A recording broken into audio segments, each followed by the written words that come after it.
Hey, good morning, everyone. Glenn Calloway from the basement, back with another video. This was inspired by a video I watched yesterday. The triumphant return of our good friend Rich Strickler to the vinyl community. Rich did a collaborative video with Sam St. John. They're resurrecting their series where they kind of delve into a classic album, and they did Hotel California yesterday. Great video. Go watch it. Go wish Rich well and welcome him back. Rich, made my day to see you again, buddy. So anyway, this inspired me, this video, because I have strong opinions about the Eagles, and they ranked Hotel California. This is my premise. The Eagles were better without Joe Walsh. Joe Walsh was better without the Eagles. Now, financially, that would not be the case. I'm talking totally musically here. So, I want to start from the beginning. First of all, the Eagles were a catalyst, one of the major catalysts for me picking up a five-string banjo. Bernie Leadon's playing. First time I heard the song Take It Easy, which was released May of 1972, I immediately picked up on the banjo in the background. That really did it for me. I don't know why, but for some reason, when banjos were used in rock songs, I like Gallows Pole Zeppelin is my other big example. It really stood out to me and made me start thinking about this instrument as an instrument that I might like to challenge myself to learn. And so Take It Easy comes out in 72. I love the track. If I was picking my top 10 songs of all time, single records of all time, Take It Easy is in my top 10. So I think it's a great song, co-written by Jackson Browne and Glenn Frey.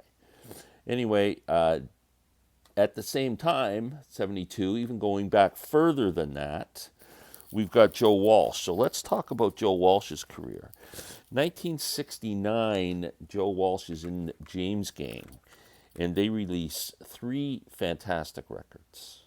They release Your Album, they release Rides Again, which is my favorite one, and I currently don't have it in my collection. I had a beautiful MoFi SACD of it, and when I sold my Oppo player, the gentleman who bought it off me wanted to buy that disc as well, and I sold it to him, and I have not replaced it. One of my favorite rock albums of all time.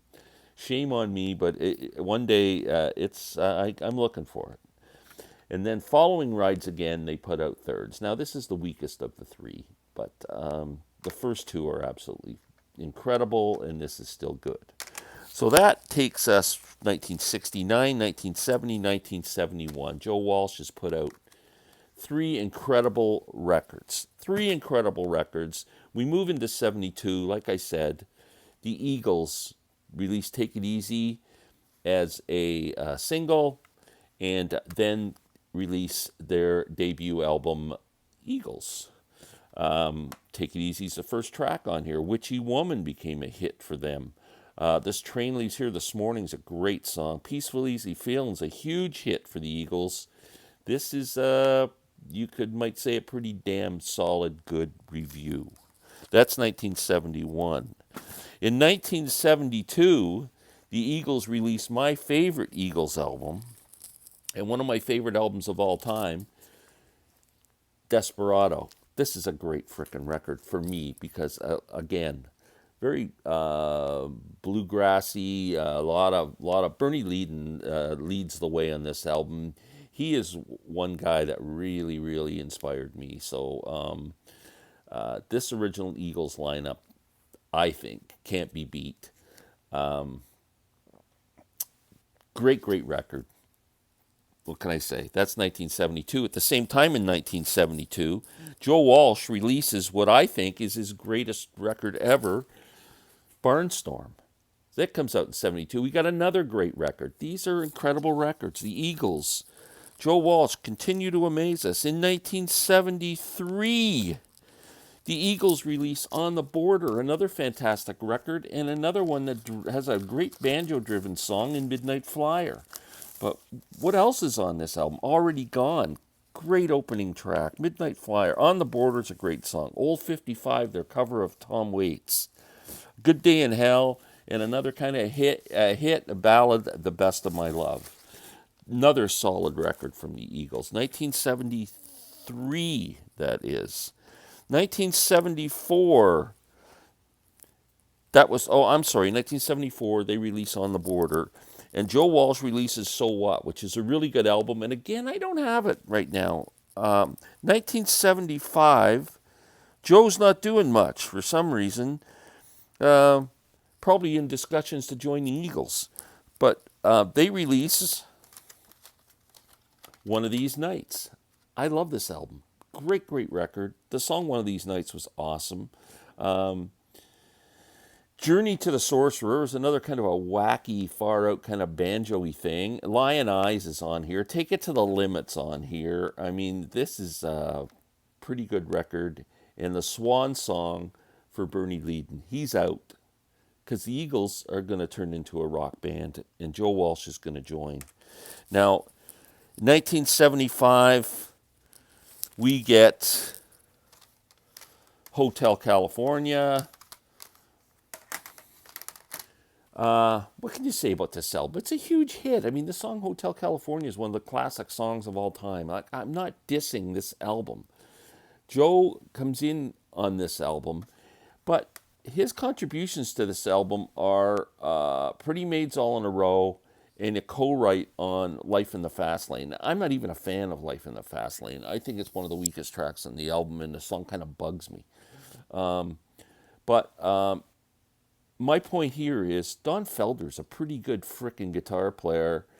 He wrote basically the Hotel California, which is the song of the album in terms of guitar playing, one of the classic leads of all time. And The Last Resort's on here, which is another great song. Wasted Time. So Joe joins the band now.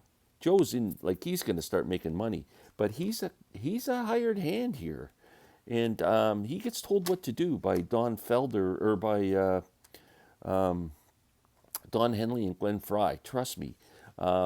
There's a famous clip on the Howard Stern show. Joe used to show up on Howard all the time, half pissed, and there's a classic clip of him coming on and singing Desperado on.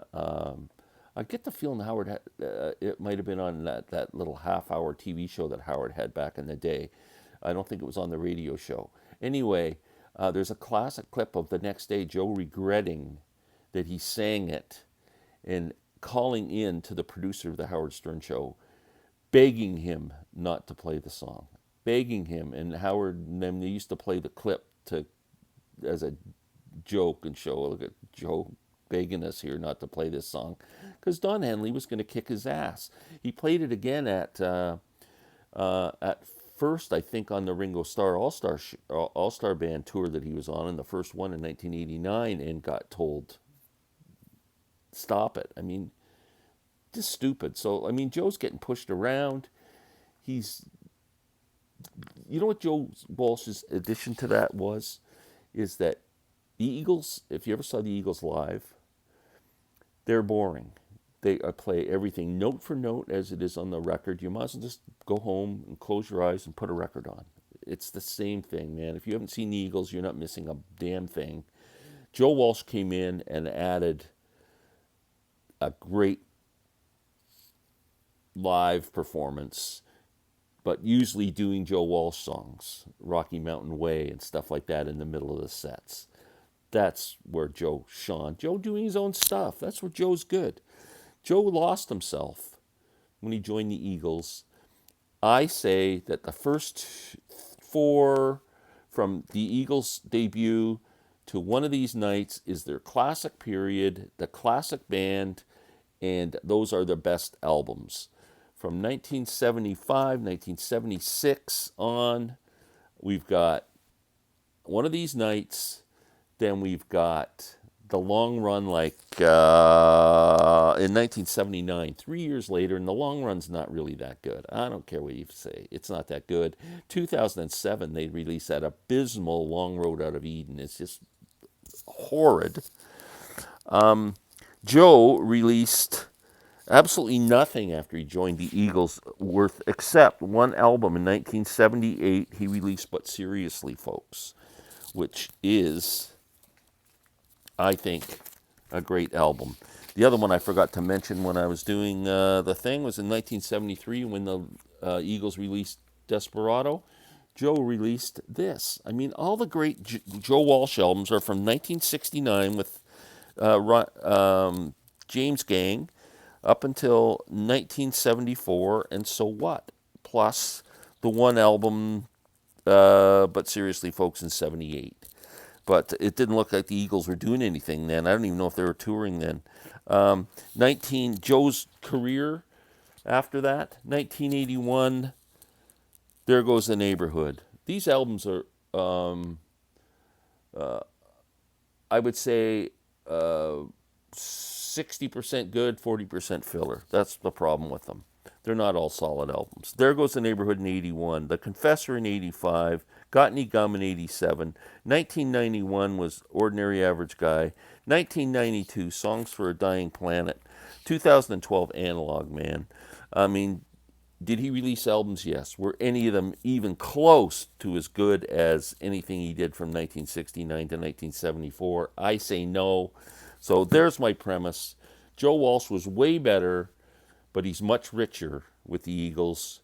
The Eagles were much better without Joe Walsh. Give me your thoughts.